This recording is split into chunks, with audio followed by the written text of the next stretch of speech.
Es Luis Felipe Rodríguez Durán y soy del curso 1101.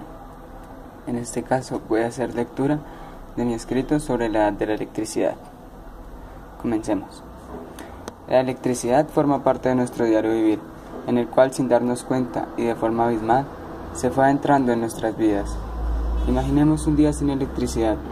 Para muchos, casi todos, sería imposible debido a que nuestra vida ya se adaptó a esto y lo comprendemos casi a la perfección. Sin la energía eléctrica no podemos estar al tanto del mundo. Además, nos impediría avanzar en nuestra carrera por conocer el universo. La historia de la electricidad se refiere al estudio y uso humano de la electricidad, al descubrimiento de sus leyes como fenómeno físico y a la invención de artefactos para su uso práctico. Se le denomina electricidad a la rama de la tecnología que lo aplica.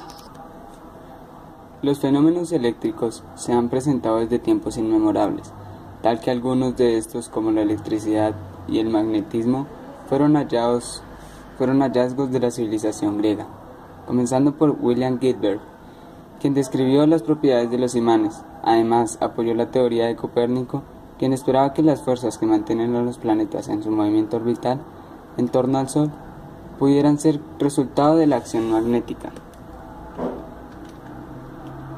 Para poder estudiar estos problemas minuciosamente, hizo una esfera magnética, mineral de hierro magnético, y estudió el campo en torno a ellas mediante agujas de brújula puestas en diferentes direcciones, a diferente distancia en torno de las esferas.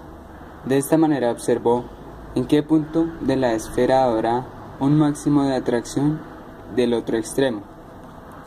En los distintos puntos de la superficie de la esfera, la aguja siempre orientaba en una posición definida a lo largo de un gran círculo o meridiano que los entrelazaba.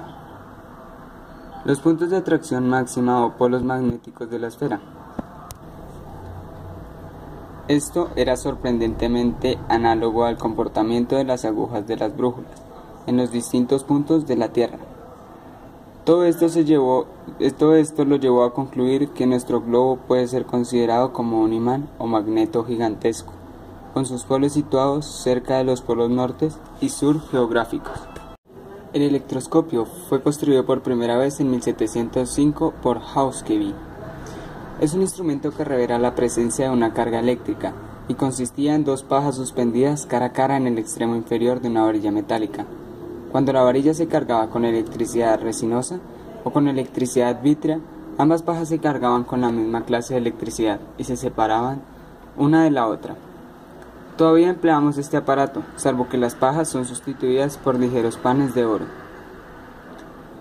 Durante la segunda mitad del siglo XVII, los físicos se dedicaron en muchos países a estudios cuantitativos de las fuerzas electromagnéticas. Uno de estos fue realizado por el francés Charles-Augustin de Coulomb, que desarrolló la llamada balanza de torsión para medir fuerzas muy débiles. Este instrumento consiste en una varilla ligera que está suspendida de un largo y delgado hilo con dos esferas equilibradas a cada extremo. Cuando no actúa ninguna fuerza sobre las esferas, la varilla toma cierta posición de equilibrio. Si una de las esferas está cargada y la otra esfera cargada, la fuerza eléctrica actuando sobre la esfera móvil hará que la varilla gire en torno del punto de suspensión, hasta que la torsión del hilo equilibre la fuerza actuante. Como el hilo es muy delgado, una fuerza pequeña que actúe sobre la esfera hará que la varilla se desvíe considerablemente de su posición original, con el ángulo de rotación proporcional a la fuerza, cargando la esfera móvil y la inmóvil con distintas cantidades de electricidad y variando la distancia entre ellas. A finales del siglo XVII, Charles-Augustin de Coulomb estudió en 1784 las fuerzas de interacción de las partículas con carga eléctrica.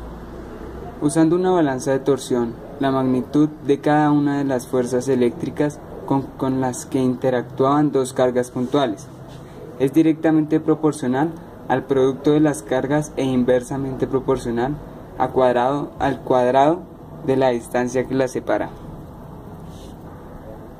A mediados del siglo XVIII aparece un gran científico llamado Michael Faraday, quien hizo quien nació en una familia pobre y religiosa.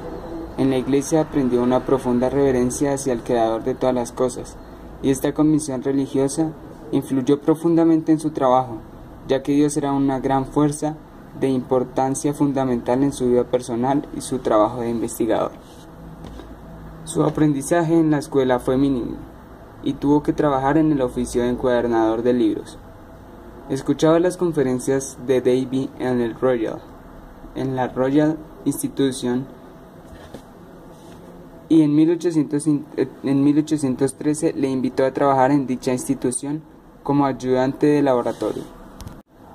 Durante una década de trabajo a su lado, recibió una completa educación en química, leyendo cuidadosamente los trabajos más recientes, y consiguió una gran habilidad y destreza en la manipulación de los materiales y de los instrumentos de laboratorio que tendría una gran importancia decisiva a lo largo de sus investigaciones de su vida científica.